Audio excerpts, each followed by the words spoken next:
Halo semua, di video kali ini saya akan membahas salah satu pertanyaan yang sering ditanyakan waktu saya sedang melakukan kegiatan edukasi atau sosialisasi.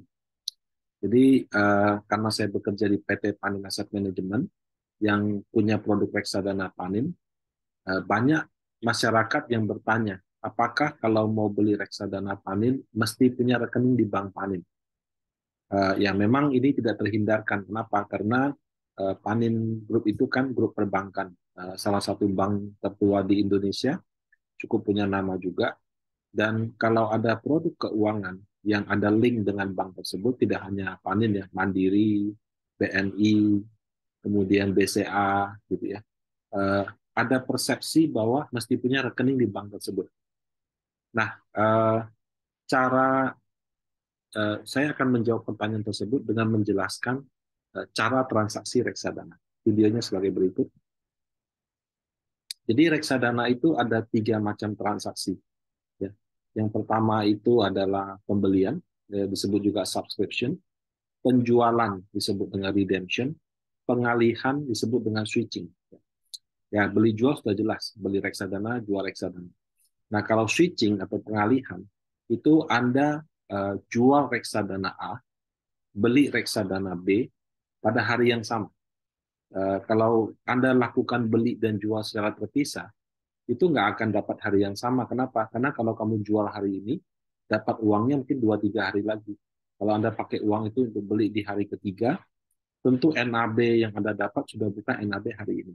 Nah, kalau saya mau jual reksadana A, pada hari yang sama mendapat harga di reksadana B, berarti saya melakukan switching.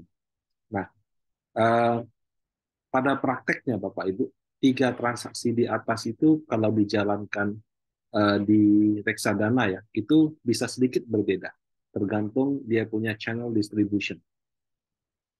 Nah, kalau misalkan channel distribution reksadana itu pada dasarnya saya bisa bagi jadi 3 besar. Satu dijual langsung oleh manajer investasi, seperti yang dilakukan oleh Panin Asset Management. Dijual melalui selling agent. Nah, kalau kayak Panin Asset Management, dijual di Bank Panin, dijual di Trimegah Sekuritas, dijual di Philip Sekuritas, ya, dijual juga di Ajaib Sekuritas. Nah, kemudian gerai, ya. Kalau gerai, saya di tempat saya kebetulan belum ada kerjasama. Jadi seperti Tokopedia, Bukalapak, mereka itu adalah gerai yang menjual reksadana. Nah, itu adalah 3 channel distribution yang sah kalau kita mau beli reksadana.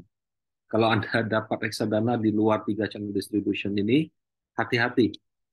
Mungkin Anda tidak mengerti, mungkin juga orang itu mau nipu kamu gitu. Jadi pastikan ketika Anda berhubungan itu hanya dengan manajer investasi, agen penjual, dan gerai. Ya. Uh, Berhubungan dengan perusahaan yang resmi pun prosedurnya juga mesti benar. Jadi kalau misalnya prosedurnya asal-asalan, misalnya Anda kasih uang cash, ya itu bukan beli reksadana. Jadi ini kita harus tahu tentang tata cara transaksi. Nah, transaksi yang sah itu harus memenuhi syarat satu, incomplete application dan in good fund. Jadi kalau transaksi beli itu ada 2 syarat ya, complete application sama good fund. Kalau kita melakukan penjualan atau pengalihan itu cukup incomplete application. Nah, apa yang dimaksud dengan incomplete application? Artinya formulir transaksi diisi dengan lengkap. Transaksi pembelian, transaksi penjualan, transaksi pengalihan. Cara mengisi dokumen ini sekarang sudah lebih canggih. Ya. Dulu harus isi manual formulir. Sekarang bisa diisi secara elektronik, ya, baik melalui website atau sekarang yang lebih canggih lagi pakai aplikasi. Nah, kalau Anda mengisi formulir, itu harus sebelum jam 1 waktu Indonesia Barat, 13.00 waktu Indonesia Barat. Kalau Anda di Bali, ya Anda di Papua, menggunakan waktu Indonesia Tengah atau Timur, tetap mengacu ke waktu Indonesia Barat. Jadi jam yang dipakai untuk transaksi itu selalu waktu Indonesia Barat. Nah, kalau in good fund itu adalah uangnya diterima di reksadana pada hari yang sama. Kalau formulir harus sebelum jam 1, uangnya itu sepanjang kita kirim, entah karena suatu lain hal baru masuk di rekening jam 7 malam, tetap diakui.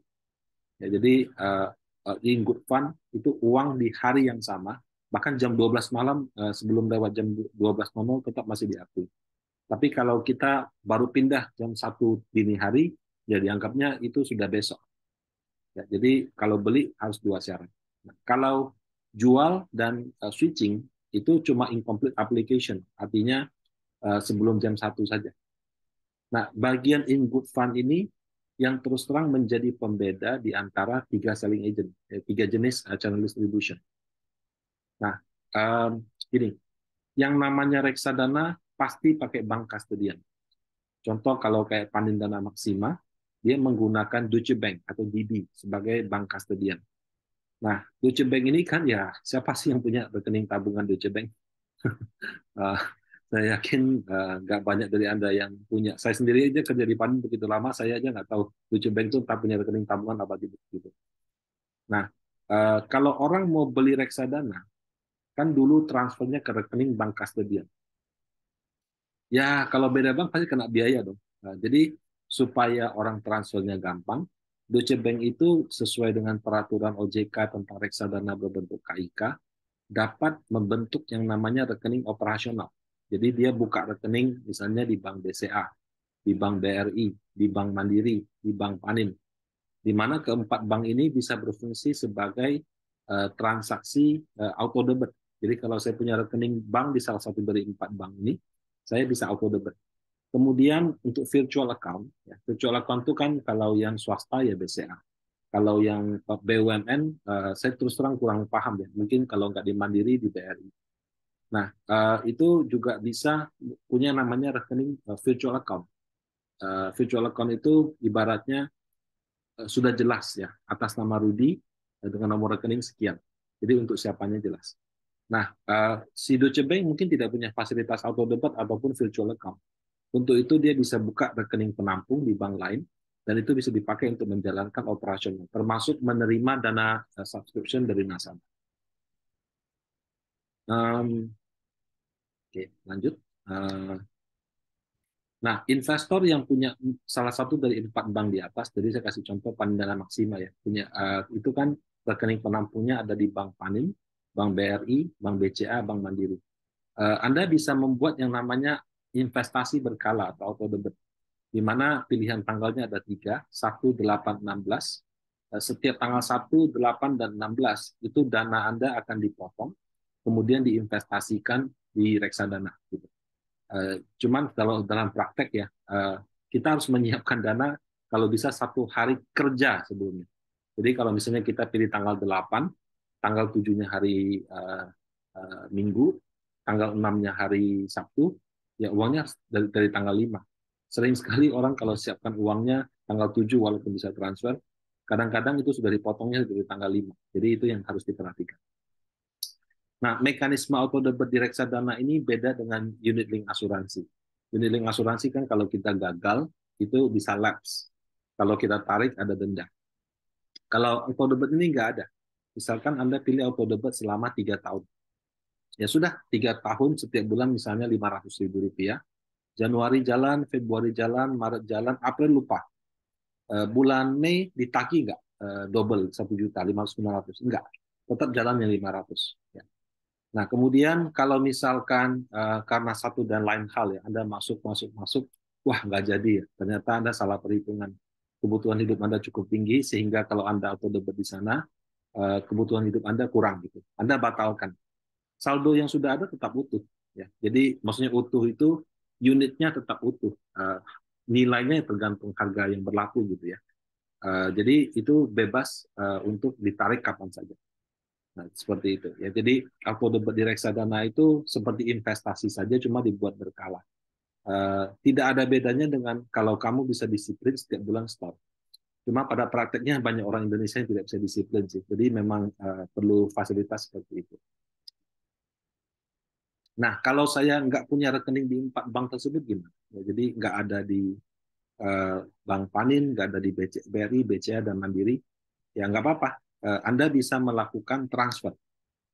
Nah, kalau reksadana itu transfernya bisa pilih 2 rekening.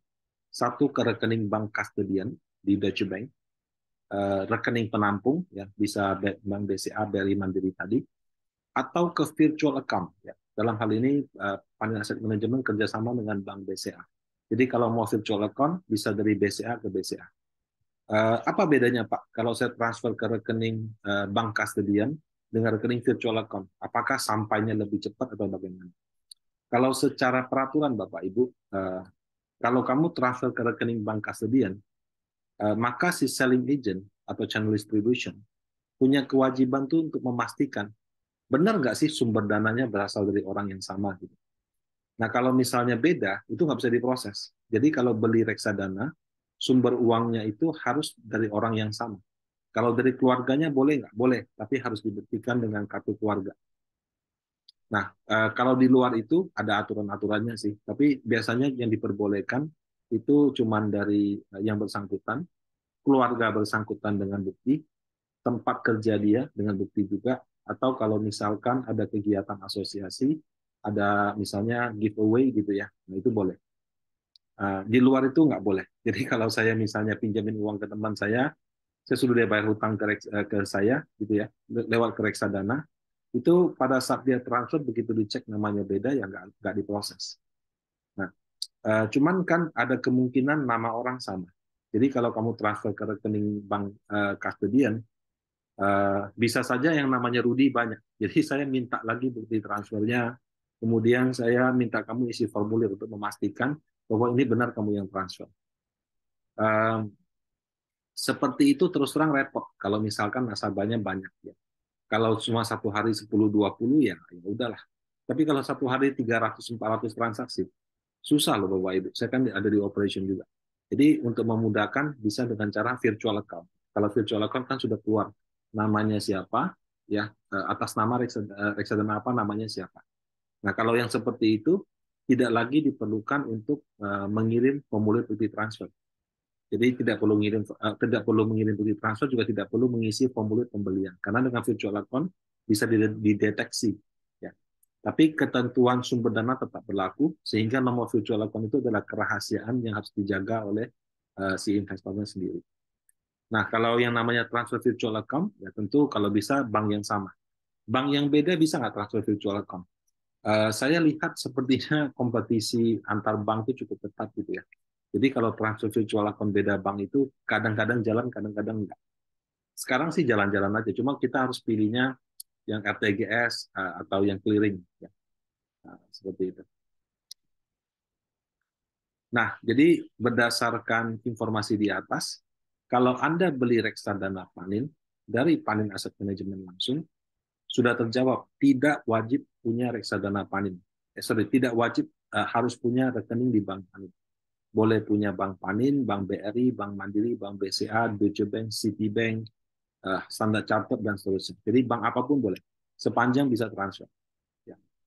Kalau mau ada auto debit, ya tadi itu, baru 4 bank itu. Nah, kalau Anda membeli reksadana lewat selling agent seperti bank, ya kalau gitu sudah pasti kamu harus punya rekening di bank tersebut. Kalau seperti itu biasanya dia pemindah bukuan. Jadi reksadana dia akan bikin rekening penampung khusus di bank itu. Ketika ada transaksi pembelian, maka dia pindah buku. Ya, jadi kalau dia dijual di HSBC, dia buka rekening penampung di HSBC. Kalau dia jual di Citibank, dia buka di Citibank. Kalau dia jual di misalnya Bank BRI, dia akan buka rekening penampung di Bank BRI. Jadi selling agent itu kalau bank itu biasanya membuat si bank custodiannya akan buka rekening penampung di situ. Nah, selling agent itu juga bisa lewat sekuritas. Kalau sekuritas biasanya sudah ada pilihan RDN. Kalau contoh kayak di Panin Sekuritas, RDN-nya kita boleh pilih Bank Mandiri, boleh pilih Bank Panin, boleh pilih Bank BCA. Nah, biasanya dalam konteks kalau sekuritas menjadi selling agent reksadana, mereka juga sudah menentukan RDN yang dipakai yang mana. Sehingga si bank custodian juga akan membuka rekening di situ. Jadi kalau Anda dengar saya ngomong ya, operasional di bank custodian juga tidak mudah. Mereka harus maintain banyak rekening. Reksadana itu nggak satu Bapak Ibu. Tempat saya aja sudah 20-30. Kemudian kalau secara industri itu mungkin hampir 1.000 lebih. Jadi kalau satu reksadana bisa buka banyak akun, ya bayangkan berapa akun yang harus dia maintain. Karena setiap reksadana itu ya satu pin atau satu key-nya gitu. Nah, kalau gerai gimana? Nah, kalau gerai itu berarti kita beli reksadana lewat aplikasi. Bisa GoPay, GoPay saya nggak tahu bisa apa enggak. OVO sudah bisa. Kemudian kemudian Tokopedia, Bukalapak. Nah, mekanismenya biasanya melalui e-money yang ada di aplikasi tersebut. Jadi kalau misalnya kayak Tokopedia, dia pakai GoPay, berarti dari GoPay pindah. Ya. Dibalikin juga ke rekening GoPay. Sama juga kalau Anda belinya pakai saldo di OVO, berarti OVO-nya pindah ke situ, kemudian pindah balik. Nah, jadi itu adalah beberapa cara mekanisme transaksi yang terjadi di reksadana. Nah, kalau yang minat di reksadana Panin, itu kalau mau beli langsung ya, saya sarankan bisa menggunakan aplikasi yang namanya iProsper. Ya, iProsper ini sudah ada di iOS dan juga ada di Google Play. Anda bisa download ya, Anda bisa coba gitu ya. Dan di sini semua reksadana tersedia. Apa bedanya dengan yang dijual di Ajaib misalnya? Kalau selling agent seperti Ajaib, bahkan Bank Panin sendiri, itu dari katakan 20 produk, yang kita jual di sana paling cuma 4 atau 5. Gitu. Jadi produknya ada, tapi tidak lengkap. Memang mereka juga nggak suka ngambil semua sih, mereka ngambil sebagian aja. Gitu. Nah, tapi kalau mau yang lengkap, itu bisa beli langsung di aplikasi namanya iProsper. Nah, sekali lagi, reksadana itu ada resiko. Jadi sebelum Anda membeli reksadana, pahami resikonya. Setelah itu mudah-mudahan kita semua bisa menikmati hasilnya. Demikian sharing kali ini. Semoga hari Anda menyenangkan. Terima kasih.